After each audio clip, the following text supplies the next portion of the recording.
Hi everyone, welcome back to another video in the Web Security Academy series. In today's video, we'll be covering lab number 7 in the SSRF module titled Blind SSRF with Shellshock Exploitation. Alright, let's get started. This site uses analytics software which fetches the URL specified in the referrer header when a product page is loaded. To solve the lab, use this functionality to perform a blind SSRF attack against an internal server in the 192.168.0.x range on port 8080. In the blind attack, use a Shellshock payload against the internal server to exfiltrate the name of the OS user. Alright, so the vulnerable parameter over here is the referrer header that is used when a product page is loaded. And the goal of the exercise is to use this functionality in order to perform a blind SSRF attack against one of the internal servers that is available on this range. So they don't give us the server IP address. We'll have to find that out on our own.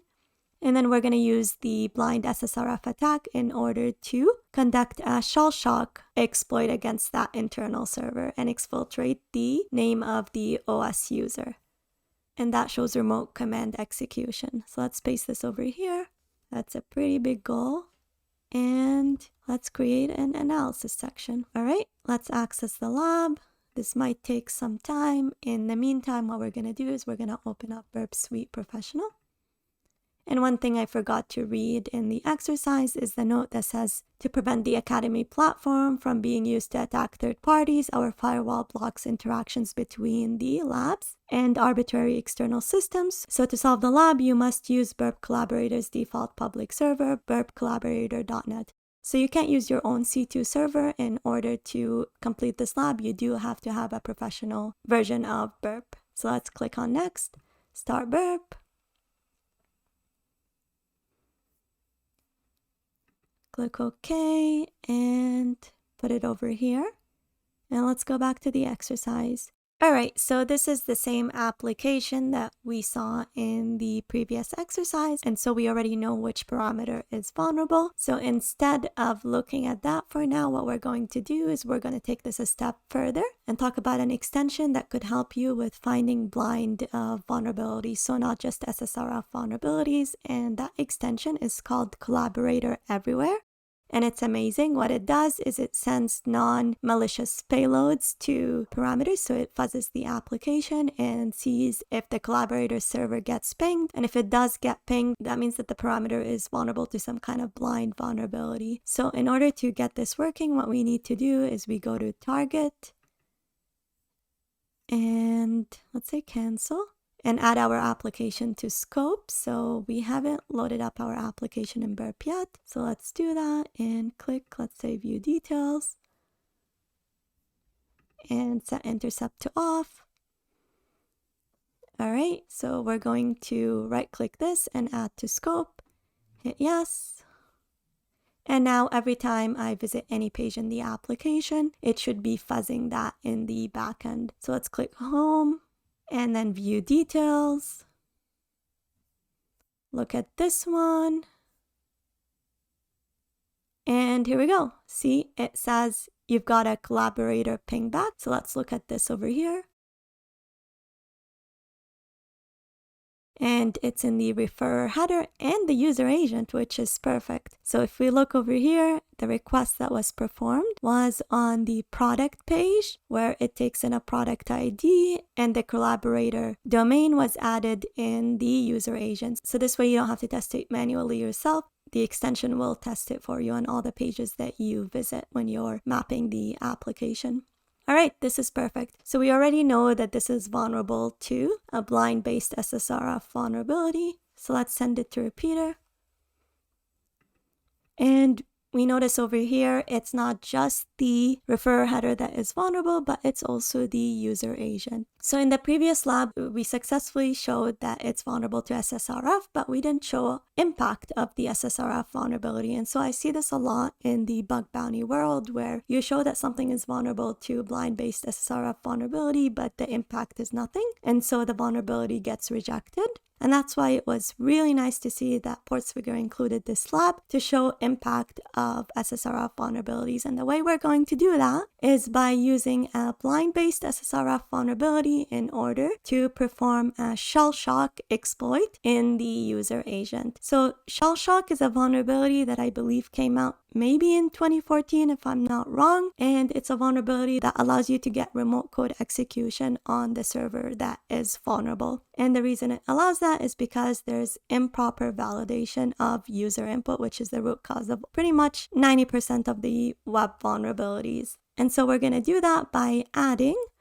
a Shellshock payload in the user agent. Now I don't have the payload memorized, and so I'm just going to Google it. Shellshock.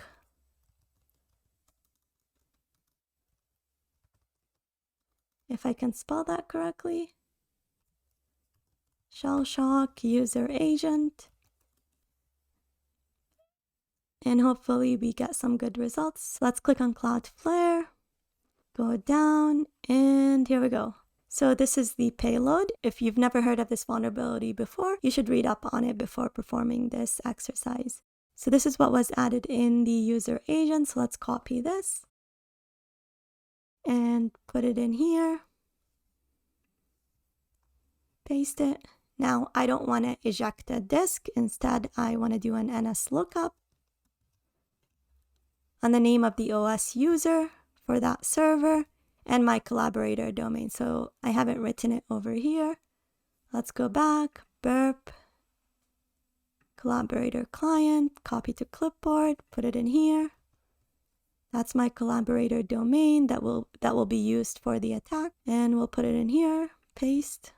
Okay, that looks good. Now for the referrer header, we're going to need the range of IP addresses that we're looking at, which is 192.168.0.x, and it's running on port 8080. So let's copy that, put it in here, put HTTP, and let's say 1 for now.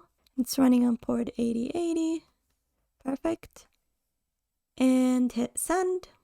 So what this is going to do is if this server exists and is running on port 8080 and is vulnerable to the Shellshock vulnerability, the user agent will be used when this request is being performed, and that exploit which will run, which should ping our burp collaborator domain and add the OS user's name to the ping. So just to confirm that we've got the right path over here, I'm just going to add a user /bin/ns lookup. All right, so let's go to burp collaborator client and click pull now.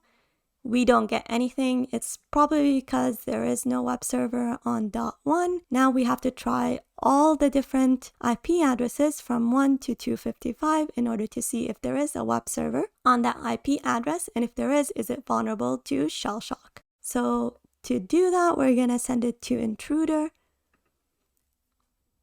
Go to positions, clear all the positions, and just add this position over here. Next, go to payloads, click on numbers. We want it from 1 to 255. And the step count is 1. And what that means, it'll increase by 1 every time. So it'll start off at 1, 2, 3, 4, 5 until it reaches 255. All right, this looks good. So what's going to happen right now, it's going to try all the IP addresses in the 192.168.0 range. And every time it calls on to this URL, this user agent will be sent with the URL. And if the web server is vulnerable to Shellshock, we should get a ping back to our collaborator domain with the name of the OS user. So let's click on Start Attack. And this might take a couple of seconds. So we could click on Pull Now to see if we got it already.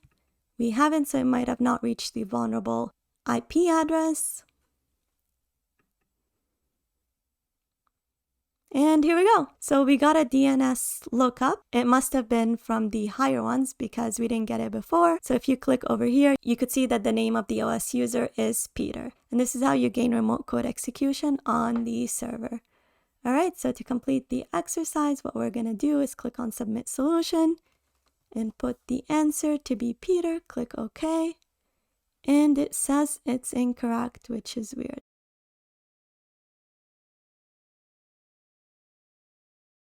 And I understand what I'm doing wrong. So it's Peter and then some random string over here.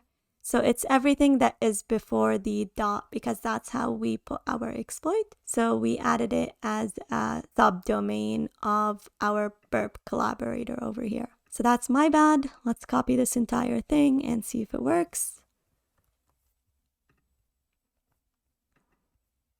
Again, submit solution, paste it, hit OK.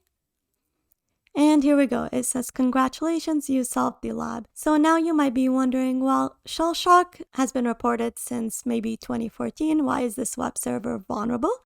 Well, this is an internal server, so most organizations patch external servers because those are available for anyone on the internet, which is why the web server itself that is vulnerable to SSRF was not vulnerable to Shellshock. However, when it comes to internal services, there's this notion that they're protected because they're behind a network, and so only trusted users that are available in the network would ever communicate with that service. And that's why they usually don't patch internal services unless they really have to. And that's an incorrect way of thinking because as we saw, we had an SSRF vulnerability in an external service, which allowed us to exploit a vulnerability in an internal service and gain remote code execution within the network. And even if we didn't have an SSRF vulnerability, imagine you just phish a user with a normal phishing email, you get access to the network, and then what you do next as an attacker is look for these vulnerabilities in order to pivot within the network. And that's why you should always patch your servers regardless of whether they're external or internal to your network. All right, so we successfully completed the exercise by exploiting the vulnerability using Burp Suite Professional. This completes the last lab in the SSRF module. If you liked the video, hit the subscribe and share button so that it reaches a wider audience. Also comment below what you learned and what you would like to see more of in the future. Thank you and see you in the next video.